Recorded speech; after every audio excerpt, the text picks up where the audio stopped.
বিকাশ, আরে ওঠো यार, আর কত শোবে? সকালে 10টা বাজে। তুমি কি অফিসের জন্য লেট হচ্ছ না? না, ওঠো তাড়াতাড়ি, নাহলে তুমি অফিসের জন্য লেট হয়ে যাবে।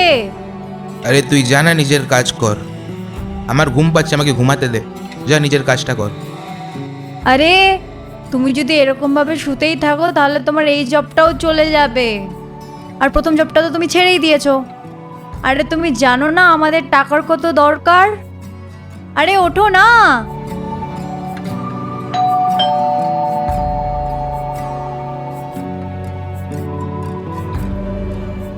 এখন আবার কে এলো?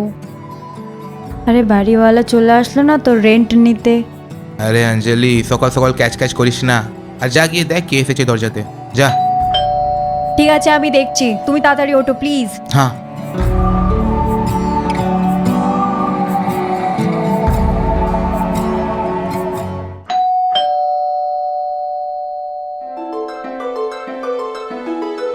গুড মর্নিং বৌদি, কেমন আছেন আপনি? জি ভেরি গুড মর্নিং। আপনি কে? আমি তো আপনাকে চিনতে পারিনি।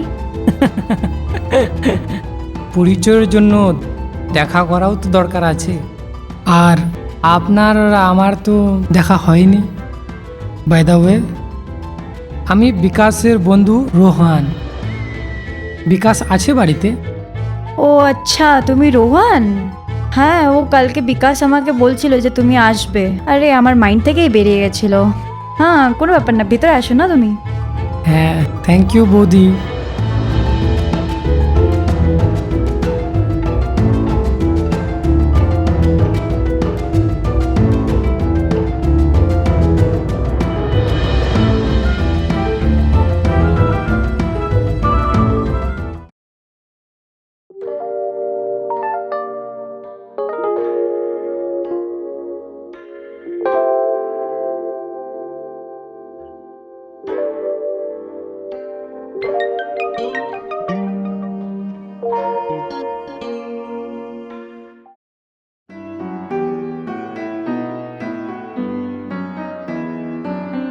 বিকাশ, তোমার বন্ধু রোহান এসছে, এখন তো ওঠো।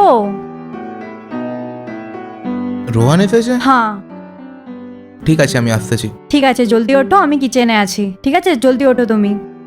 ঠিক।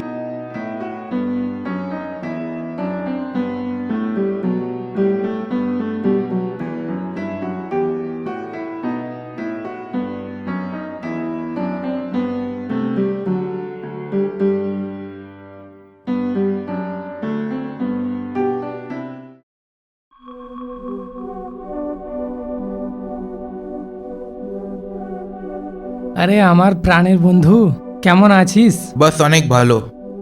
অনেকদিন পর দেখা হলো, আস গলা মেলাই। আরে তোর তো বিকালে আসার কথা ছিল, তো সকালে কি করে আসলি? আমি বিকালেই আসতাম, কিন্তু আমার কাজ তাড়াতাড়ি শেষ হয়ে গেল, তো ভাবলাম সকালেই চলে যাই। কেন, তোকে ভালো লাগলো নাকি? আরে এরকম কোনো কথা না। আরে এরকম কোনো কথা না রে। আরে কিন্তু দাঁড়িয়ে কেন আছিস? বস না। হ্যাঁ, বস বস। আর বল, তোর বিজনেস কেমন চলছে? আমার বিজনেস তো খুব ভালো চলছে। তুই বল, তোর জব কেমন চলছে? কি জব রে? সকাল থেকে বিকাল অবধি একটাই রুমে বসে থাকো। কখন কখন তো আমি এটা বুঝতে পারি না কি আমি মানুষ আছি কি মেশিন। এটা খুব ভালো ছিল। এখন কথা বলতে থাকবি না জলপান কিছু করাবি? আরে হ্যাঁ বন্ধু, কথা কথাতে তো আমি ভুলেই গেলাম। অঞ্জলি, এখানে আসো। হ্যাঁ আসছি। অঞ্জলি, এ আমার বন্ধু রোহান। আমি ওর পরে কথা বলেছিলাম না কি এই কাজের জন্য আসবে। আর হ্যাঁ, এ আমাদের এখানেই থাকবে, হ্যাঁ না? হ্যাঁ অবশ্যই। আরে আর এই সময় কে কল করছে? এও আমাকে পরেশান করে রেখেছে। হ্যালো, জি গাঙ্গুলি জি। হ্যাঁ হ্যাঁ, যেরকমই আমার স্যালারি আসবে অ্যাকাউন্টে আমি ট্রান্সফার করে দিব। হ্যাঁ Ganguly ji. Hello hello hello.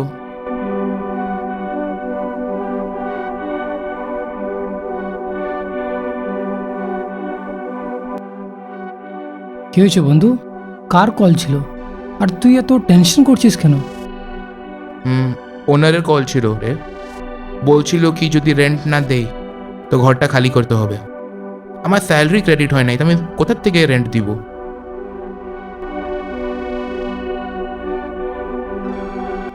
এই কোনো ব্যাপার না বন্ধু, স্যালারি আসেনি তো কি হয়েছে, আমি চলে এসেছি না, তুই টেনশন করিস না। এখন আমি ফ্রেশ হব, প্লিজ আমাকে আমার রুম দেখায় দাও।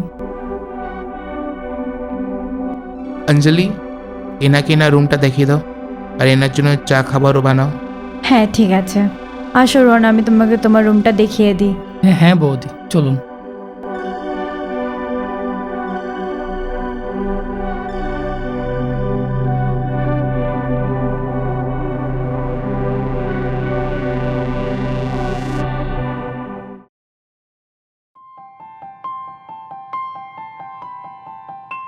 আসো রোহন, এটা হচ্ছে তোমার রুম, তুমি এখানে তোমার জিনিসপত্র সব রেখে দাও।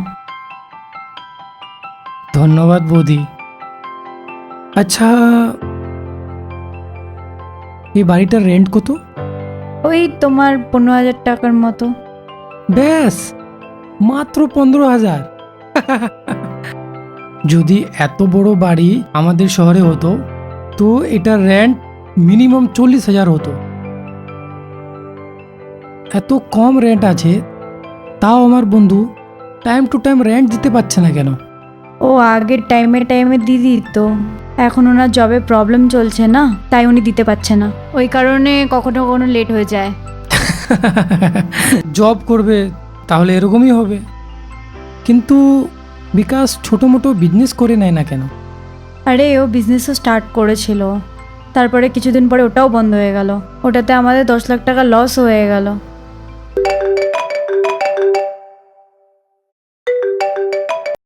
এক মিনিট বৌদি। হ্যালো, হাই বিনোদ মশাই, বলুন। না না, আপনি টাকা পয়সার একদম চিন্তা করবেন না, আমি 10 লাখ টাকা ক্যাশ নিয়ে এসেছি। আমার ডিল কনফার্ম হতেই আমি ইনস্ট্যান্টলি তোমাকে পেমেন্ট করে দেবো। হ্যাঁ, না না না, আমি আপনাকে বিকালে কল করব। আচ্ছা ঠিক আছে। হ্যাঁ বিনোদ মশাই, ঠিক আছে।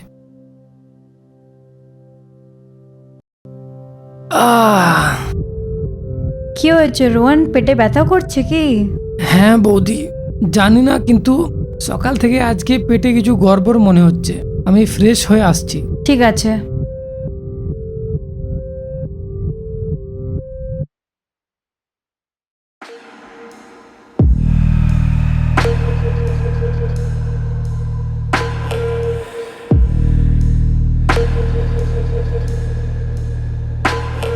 এতগুলো টাকা?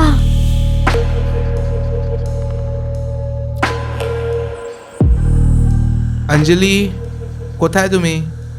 এখানে আসো তো, আমার কাজ আছে। হ্যাঁ আসছি এখনই।